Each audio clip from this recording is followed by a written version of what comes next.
I got quite the contraption going on. Have you seen a better weight setup than that? Welcome back to the Lost Cause Ranch, and today we are back on the LR4 that we cut in half to make the pickup truck that Land Rover should have. There's a lot of stuff shaping up today, but we need to go grab some stuff first.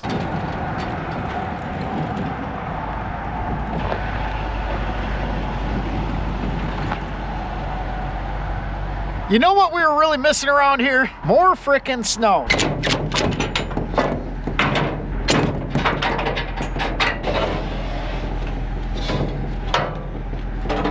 At least it's aluminum. It's not so bad to carry. So we got what is going to be the start of the frame for the flatbed, tray bed, whatever we want to call it. We got those over on the machine shop side so we can start chopping them up. For that, we need to do a little measuring. All right, we still got a couple things left to do to the 6.2 LS swap discovery that was in last video, but we'll get those done and roll this guy back so we can start on the actual flatbed. That is what that aluminum that we just grabbed is for. We're gonna build the main frame for it. And to start that, we need to make our inner structure. It's gonna be like a little ladder almost that's gonna be wide enough to collect the factory body mounts. That's gonna be the main mounting point of this, and as long as the entire flatbed. So we just need to take a couple measurements and then we can cut some things up. So here are the super high detail blueprints. Like I said, we're making essentially a ladder shape. This is going to be out of the 2x2 aluminum square tube. That's going to have two rails as wide as these rear mounts that go the entire length of the flatbed with a crossbar in between those two and a crossbar in between those two. So we'll just come over to the cold side of the shop and get our sections cut down. So the inner structure is going to be this 2x2 square aluminum, like I said, which will give us a nice sturdy, but still not overly heavy base to build off of.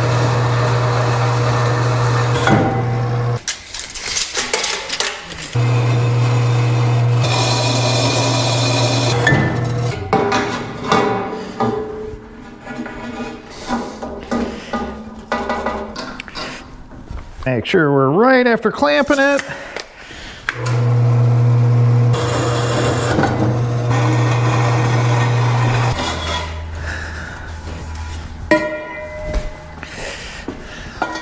And there's our 4 pieces that we need to start. And we sure do get involved in some oddball things around here. It's gonna be -18 tomorrow, so why not fix boat stuff? This lower unit had this like dive plane broke off along with the skag, so we took care of that, welded on. A couple new pieces to make that look all factory again. Now the car wash isn't set up exactly how I want it just yet. It will be soon. We are missing one thing I need for this project, so for that we're gonna run over to Ted's.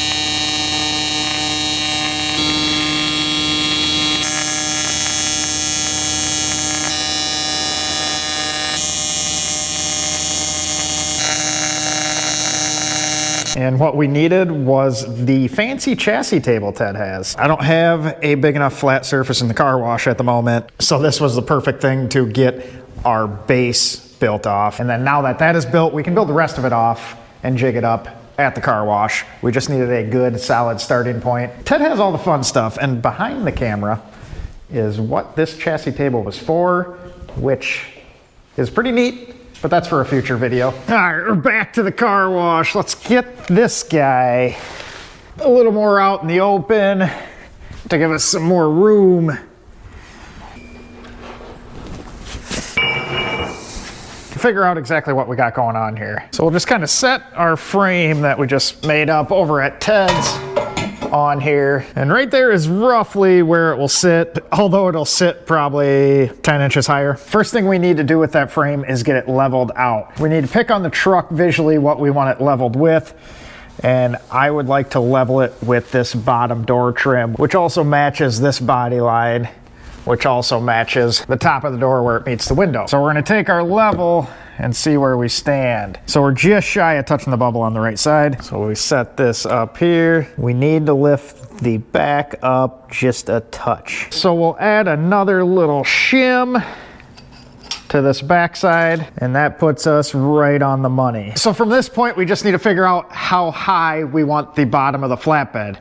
We got a couple different components going on here because this square tube isn't going to be the bottom of the outer rail on the flatbed. So on our outside frame of our little tray bed flatbed, instead of using the same 2x2 aluminum square tube, we're going to be using structural channel of the 3-inch aluminum variety. I'll show you why we chose this in just a few moments, because it's not just the structural strength of structural channel as to why we picked this. But like I said, this is 3-inch channel, which means it is 1 inch taller than 2-inch square tube. I know that's hard to believe that 3-inch channel would be 1 inch bigger than 2-inch tube. Math. So when we're dealing with tire clearance, we need to account for the fact that this is going to hang below this square inch tube. So when we make our mounts, we need to make sure all the math is done right. But on top of being bigger, this is not going to sit flush with the top of our square tube.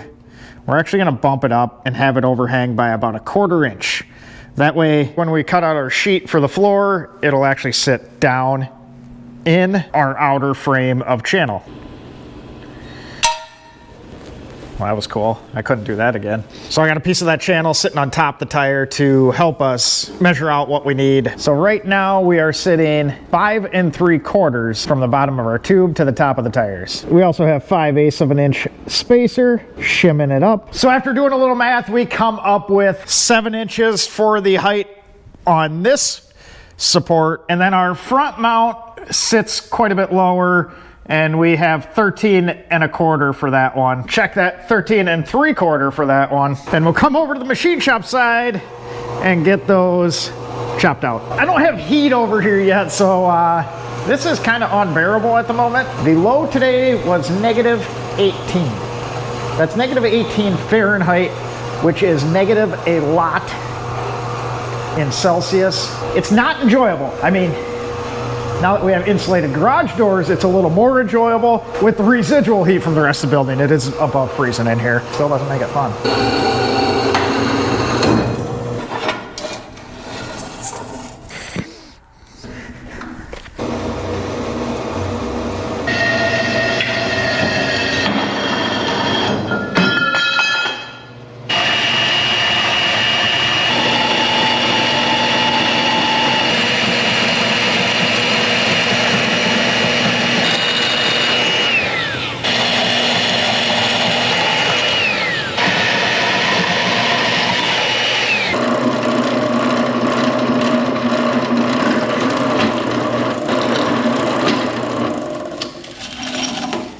So we have all the pieces to make our little upright support. Essentially what we'll do is weld these guys on like so. That bolt will go through the factory body mount. Then for the front ones, we're about the same process, but up top here we have a little cap to go on to weld like that.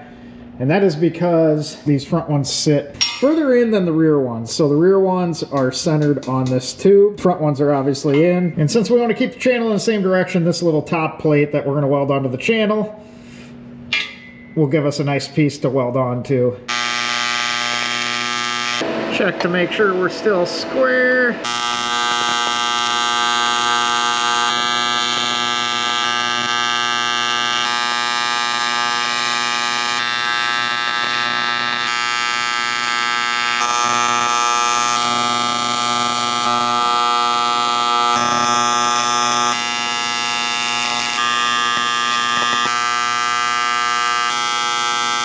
They're all tacked up. I'm pretty confident that these guys are going to work the way I want them to. So I'm going to go ahead and weld everything off because it's going to be much easier when they're separate versus being attached to the frame. Now the rest of the flatbed I'm just going to tack together until we get it all sorted out. There's a good chance that I won't like something visually once it's all put together.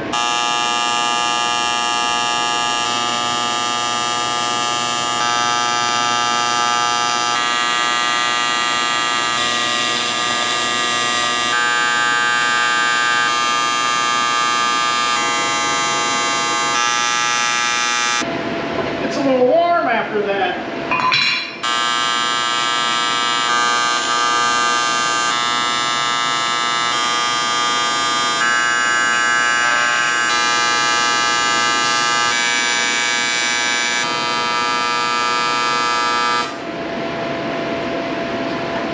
We got it set up there with our little upright supports in place. Starting to see a little bit of shape now. We're gonna get these rear ones tacked on first because these are easy to locate. They're gonna be flush with the side and centered off the cross tube. So I have some reference marks laid out. We just need to match it up. After we get those two in place, we can plumb our front ones up and get them laid out correctly. Then start ripping through this thing. I got a custom weight set up, pushing pressure down to hold that into place. Have you seen a better weight setup than that? Naturally, this one wants to curl this side in, so we are going to clamp a little part flush with the bottom, and that will hold that flat, and we can tack.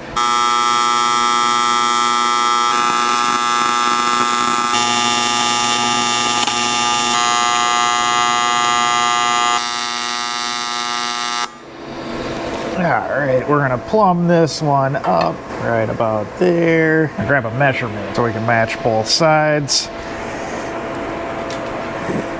We are 4 1/8. Mark that. 4 1/8 over here, and make sure we're centered.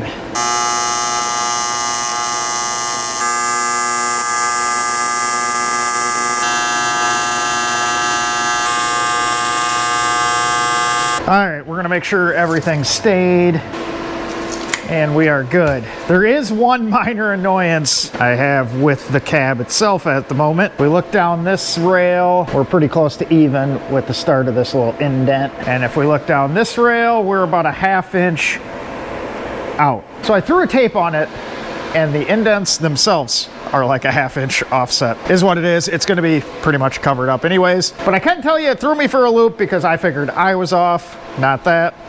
But we have it straightened out and it's in good shape now. We're gonna throw a few more welds on it to make sure it's not gonna move. So there is the inner frame mounted into place. Have it bolted down and it is in a fairly sturdy fashion. So I think we're at a good place to start building off it. So now it's time to start doing our outer rail. And for that, I'm gonna start off with this 70-inch piece of channel. We have that cut to length already. That is gonna go up against the front, welded to the tube. When we put that up front, it's gonna leave us just shy of 1 inch short of clearance with the cab. So if we have any flex or anything, we aren't gonna destroy our precious little fiberglass piece here. So I marked out each side where it will meet up to the tube up front. Like I said, this is gonna sit 1/4 inch above the top of this tube, which means 3/4 inches below. So we got some 1/4 inch spacers, and we're gonna rig up kind of a little hook to ledge this on. So here's our little contraption we got going on. I had to scrounge a variety of clamps I had laying in the shop to use because it is still far too cold to go outside. I have all my clamps sitting in a container in the storage container outside, which is a good place for them, and out in the shop. So we'll just kind of make do, I guess.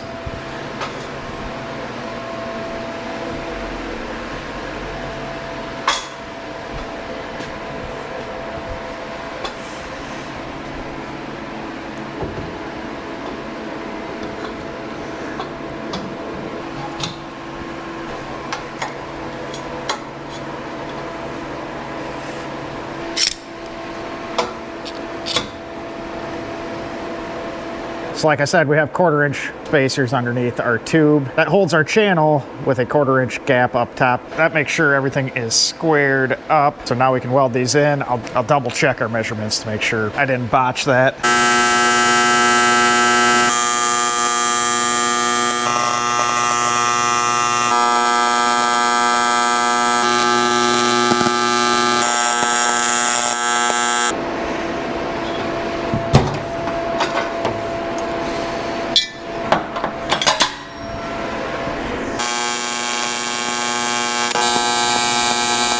We are ready to start putting the perimeter frame on it. If you remember on our little mock-up, we are gonna boat tail the rear, and I want that boat tail to start coming in essentially at the edge of the tire. We have just shy of a 33-inch tire on there now, probably closer to 32 with it worn down, and we're ultimately gonna end up with 35s. So that means we need to account for about 1.5 inches from this tire. So we'll have a straight piece coming up and then diving in towards the rear bumper, giving us a little extra tree clearance because I've been known to ruin stuff. So I'm going to try and limit the exposure to that as much as possible. We're going to do a support bar to catch the end of this straight side, and we got a piece of tube so we can easily clamp this, make sure it will be level with the rest of the bed and perpendicular as well. With the bar going across the whole way, we're gonna make sure everything is nice and even side to side. Symmetrical, as they'd say.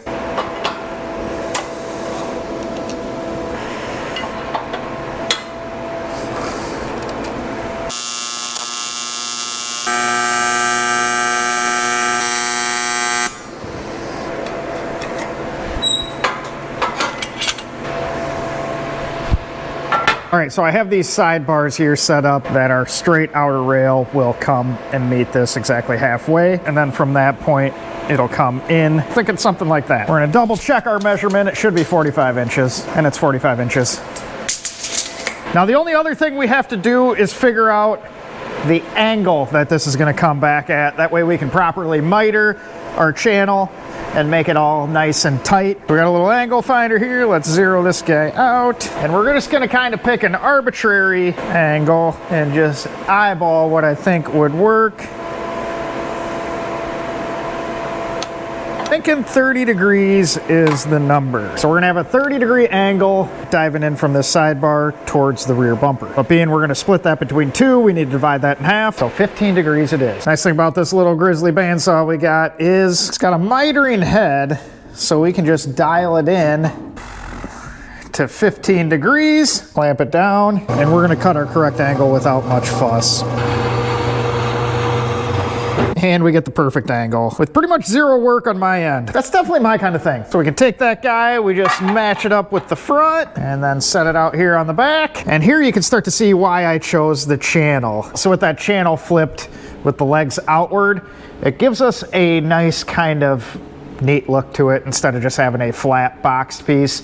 A little definition, if we wanted to put like a rear clearance light, we could sink that in, it would be protected and it wouldn't be protruding looking all ugly. When everything's finished off, we'll nip the corners up here. After everything's all fitted, we'll slice this off some and make sure we have enough clearance. We got plenty of clearance in the center, but we're tight out here, but that'll be easy to address after it's all built. But I think that is gonna look the jam on there. So we took a clamp and clamped it tight against this front rail, and from there we can throw a tack on it. And we'll do the same thing here. Pinch that guy tight.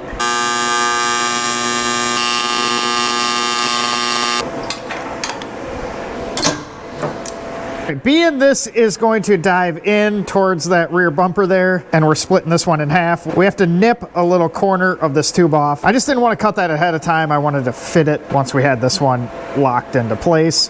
So we'll zip that off, and that'll allow us to go just like that. And welding this brace onto both pieces is going to make that joint nice and strong.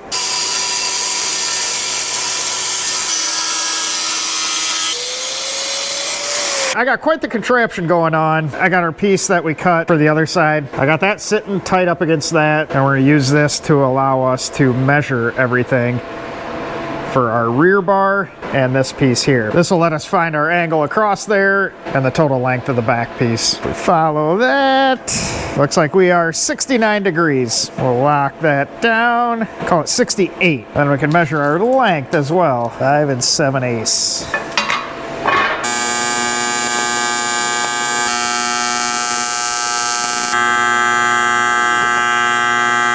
Rear bar is in place. We can fill the gap now. I have one end cut. We just need to shorten it to fit. All right, I think we got that guy decently fitted up. So just kind of set that in. We'll get that tacked. Man, it's coming along.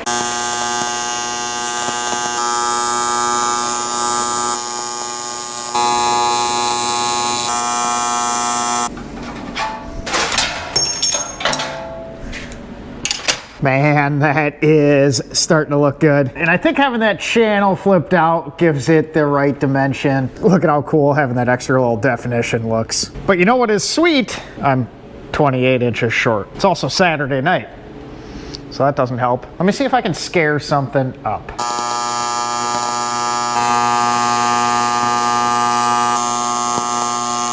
We found something close. So it's right width, but a little different profile. But that'll be a good holding place for the weekend until we can get to our steel shop sometime next week. You guys will have to let me know what you think. Seeing this in actual metal is really starting to make me like the look and what I think the usefulness of it will be. We are 73 inches wide and 70 inches deep. Deep? Long? I don't know. Long. Width? Length. And then I think that 3-inch side profile gives it the chunky look that it needs to look right. The height ended up exactly where I wanted it. We are just barely touching the tire, which most of you will say, Joe, that's not right because you're going to a larger 35-inch tire, which means depending on the brand, that tire will sit 1 to 1.5 inches taller than this one up here, which would obviously be a clearance issue, but we have that taken care of as well. On top of the airbag, we are gonna use one of Lucky 8's SYA kits. Wonder what that stands for, but that is gonna give us roughly 2 inches more clearance. It'll essentially space all 4 air struts down 2 inches. Right now we are completely aired out, so the body of the LR4 will actually sit 2 inches higher than it does at the moment. Not only does it help with the rear clearance, but that is going to help with the front inner wheel liner clearance. Now, we aren't going to have to worry about the flares as much because that is changing. You'll have to stay tuned to see what happens there, but we still want to clear the inner structure. If we ever end up having a complete air suspension failure, we'll still be able to roll it.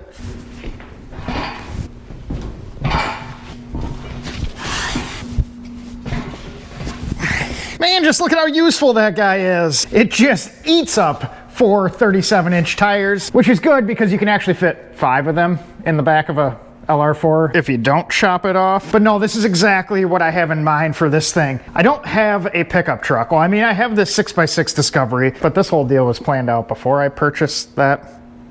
I have a purchasing problem, which leads us to this. I have a purchasing problem. I like to buy things. With this thing, I wanted an easier way to haul everything, and this is gonna work. I mean, we were able to fit the 4 37-inch tires in the 405 Range Rover, which is pretty impressive in its own right. But this will be nice for engines, picking up steel and different things to build more stuff like this. It's just going to be super useful to have something utilitarian that we can just beat on, throw everything on, and then on top of that, with our little boat tail and not having a big old body on the back, it is going to be much more capable off-road. You know, things like this won't happen.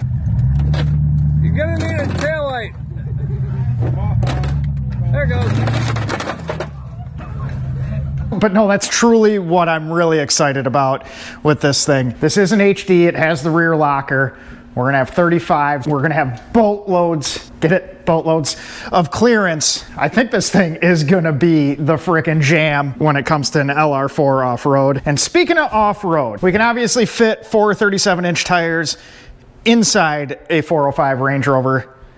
But can we fit them under? No, I'm just kidding. That's not what those are for. Now, we picked these guys up for mock-up on one of the Land Rovers. Which one do you think it is? The lightweight looks good on 35s, but would it look better on 37s? If you've been paying attention to the channel for a bit, you probably know what those are for. And our little mock-up toolbox didn't end up too far off. We knew we were gonna have to change some amount of it, but it's good to see that the plan is kind of coming together. A lot of you guys had good suggestions with cutting the rear door to get this exact profile, but that's not exactly the look I'm going for. I want a little chunky, boxy thing, but I do think we are going to change the profile of this some. We're gonna take somewhere around this crease and angle that back in to follow the body. We're not going to have the exact profile, but we'll follow it closer. We're also going to follow this part of the cab a little more with a finish plate. Then we're going to have rock sliders on this guy as well, and we're going to come and we'll bring that toolbox down to even with the rock sliders. So a lot of you guys are pretty keen on observations. I'm not always exactly fully thorough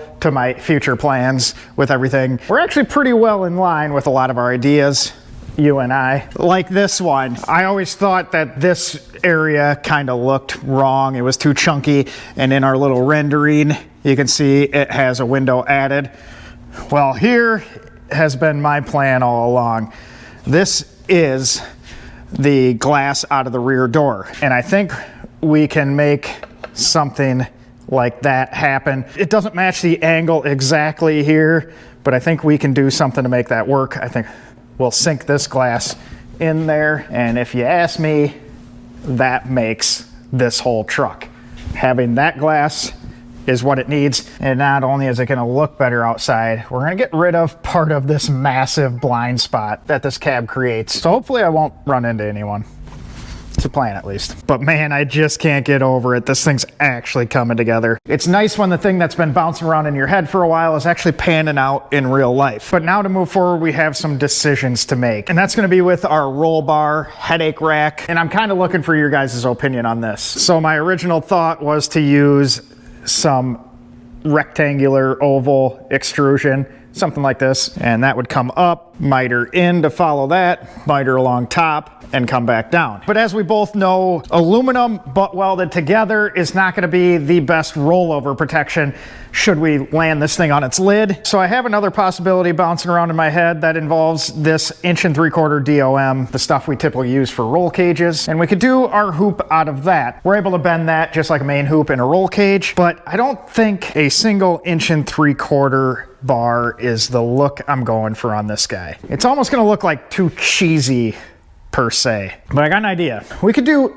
2 bars, and to give us the look I'm going for, we could do those 2 bars slightly spaced apart with a piece of steel in between the whole way. That would give us a nice chunky oval looking piece. And we would make some bolt-in plates here and then have some tube work underneath that would tie directly into the chassis itself. So if we do roll it over, that would spread that load directly down to the strongest part of the vehicle and most of the cab would be saved. But I'm not 100% sure on the look of that. We can make it look pretty neat. We have dimple dies and stuff. We could do some nice dimple dyed holes in between those 2 tubes, give it a pretty cool look. But there is one other thing we could do to add us some safety factor, and that is we could go with our aluminum bar on the outside like we were talking, and then we can build an internal roll cage with that 1 3/4 tube and tie that down through to the chassis and the rock sliders, and that would keep us safe. The only downfall on that one is it's not really exactly going to protect this. We could shatter that, but then again, if we roll it on its lid, stuff's going to be broken. We're going to have stuff to fix anyways, and we can just fix the fiberglass. So I'm asking you guys, of those 2 options, what do you think? I think the aluminum would look best. The steel tubing would be the most protective. Or if you have another option, let me know. With that being said, I appreciate you guys watching. Appreciate you subscribing. And I am happy that our LR4 truck is really coming together. I think the next step is going to be figuring out the roll cage, and maybe we'll start working on our toolboxes. And we are well on our way to getting this guy back on the road. I mean, minus the whole engine thing. We got to sort that out too. But we'll catch you on the next one. Try and stay warm. And don't forget, if you have the same problem with addiction as me, you can go to thelostcauseranch.com and get yourself some of these.